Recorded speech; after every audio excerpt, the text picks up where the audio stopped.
Capítulo 1. Organización y estrategia.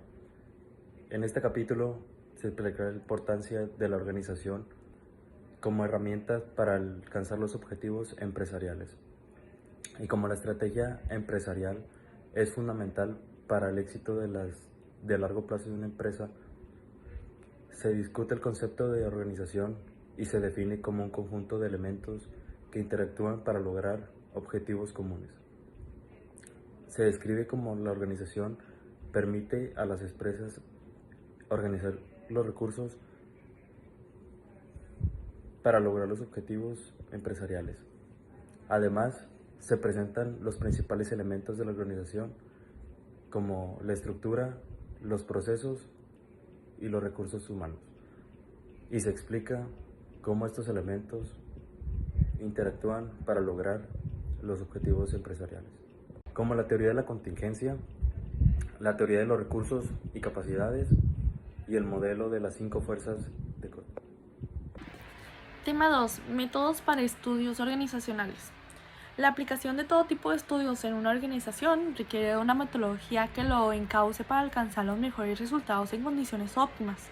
Para este efecto es necesario dividirlos en etapas como visión del estudio, planeación del estudio, recopilación de datos, análisis de datos, formulación de recomendaciones, implementación y evaluación.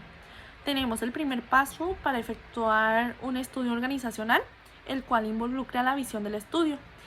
En este se dimensiona la razón de ser y el alcance de las acciones de acuerdo con los atributos y competencias centrales de la organización.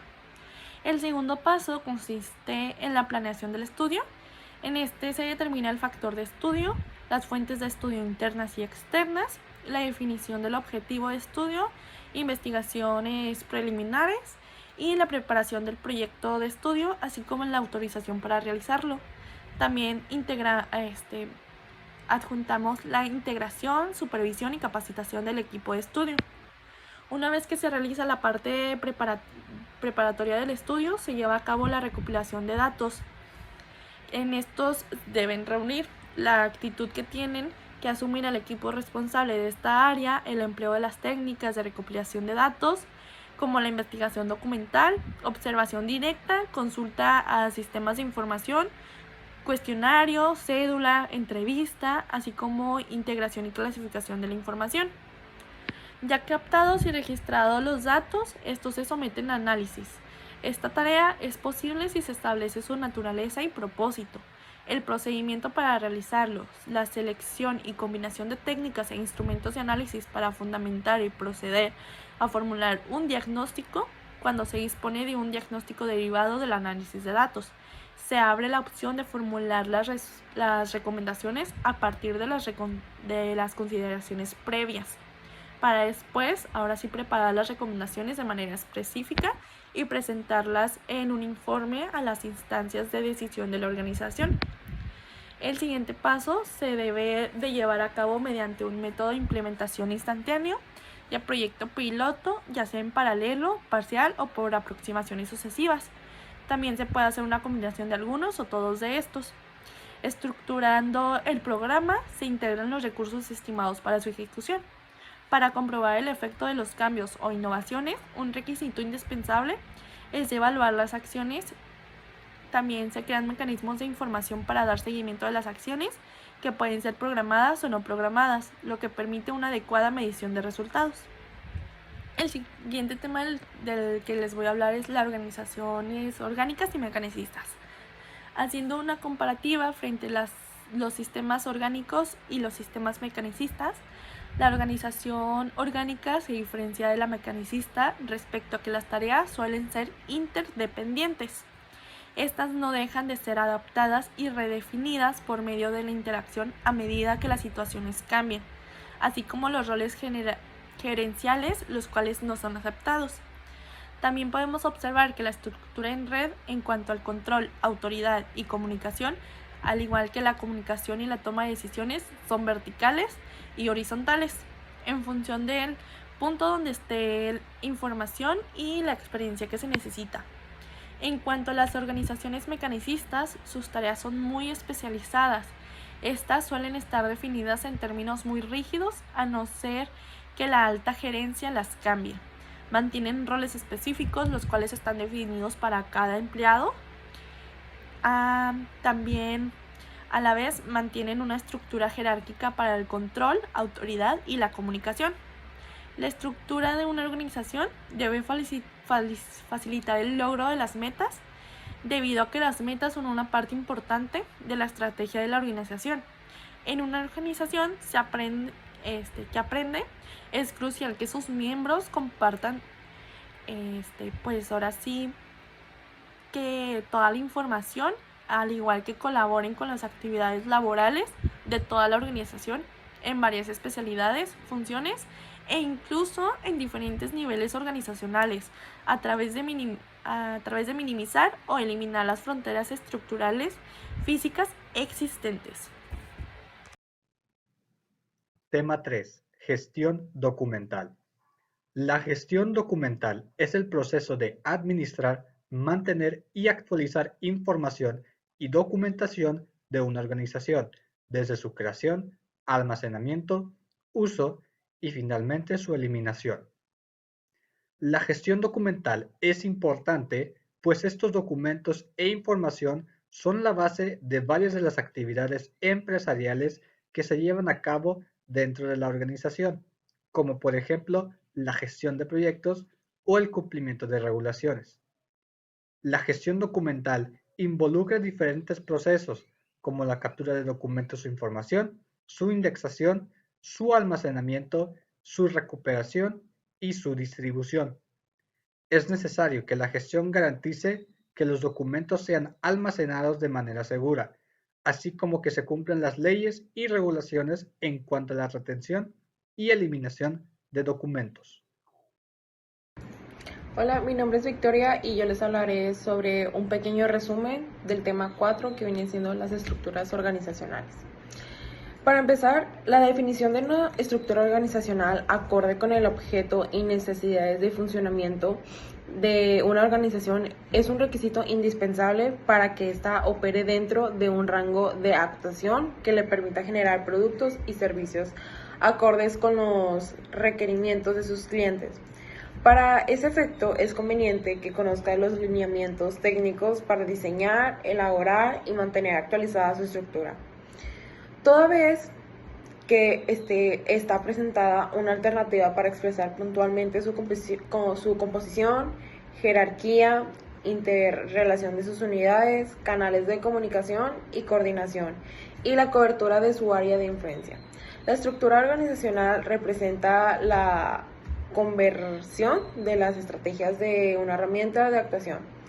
En primera instancia debe conceptuar un organigrama en función de su razón de ser y competencias centrales para que le sea útil, apegándose a criterios tales como la precisión, sencillez, uniformidad, presentación y vigencia.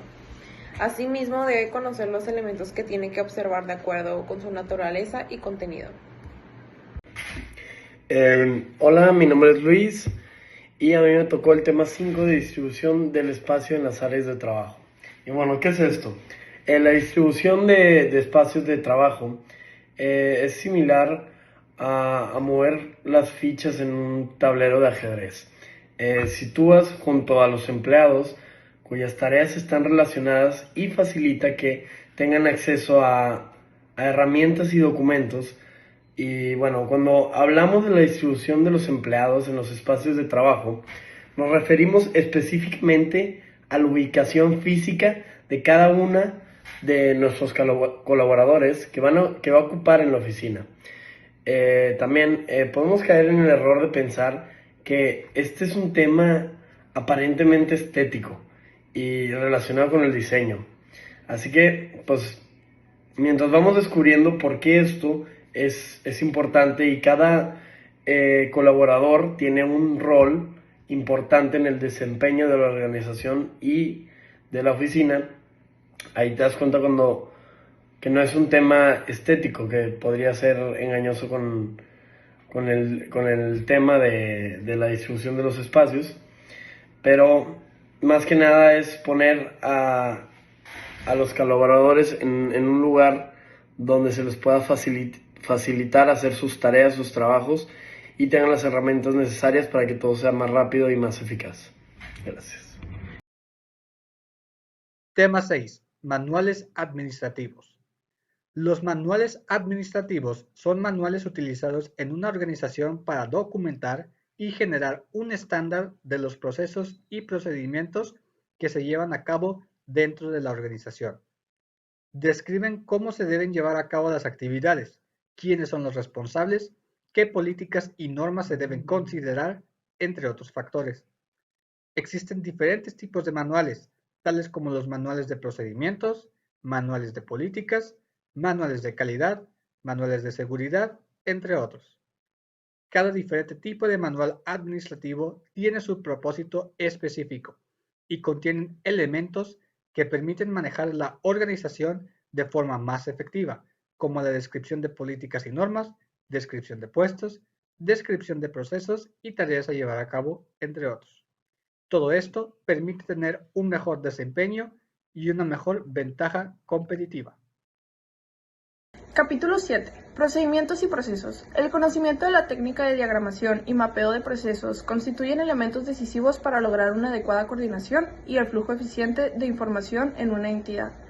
Elaborar diagramas de flujo con un lenguaje preciso y coherente es un requisito fundamental para entender y manejar adecuadamente el cúmulo de información que produce una organización.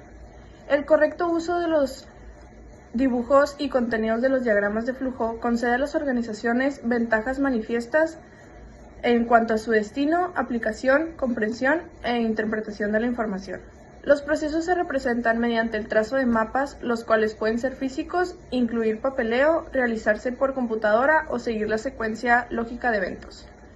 El mapeo de procesos se complementa con el modelado de datos, cuyo objetivo es comprender las relaciones que hay entre los elementos de estos y los vínculos entre series de datos donde están presentes los elementos. Capítulo 8. Reorganización administrativa. La decisión de llevar a cabo una reorganización administrativa parte generalmente de la necesidad de disponer de una estructura que permita elevar el nivel de desempeño de una organización y crear las condiciones para afrontar las cambiantes demandas del mercado. Con el fin de visualizar y comprender cómo afrontar un proceso de reorganización en forma práctica, se presenta un modelo aplicado, que incluye la manera de concebir el cambio, los lineamientos para establecer y poner en funcionamiento mecanismos de trabajo, los aspectos normativos que regulan los efectos en la estructura y personal, la formulación de un diagnóstico, la definición de un marco de trabajo, el análisis de la estructura, las condiciones laborales y los aspectos presupuestarios que afectan la estructura. Capítulo 9. Asistencia técnica y consultoría. En este capítulo vemos que la asistencia técnica y la consultoría son servicios que pueden ser muy valiosos para las empresas y organizaciones que necesitan resolver problemas técnicos o estratégicos en su funcionamiento.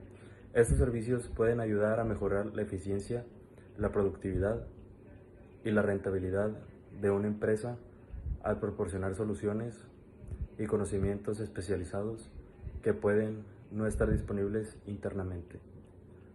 Es importante destacar que la calidad y la asistencia técnica y consultoría pueden variar significativamente dependiendo del proveedor y de las situaciones específicas de la empresa. Es esencial que se realice una investigación cuidadosa y una evaluación adecuada del proveedor antes de contratar sus servicios.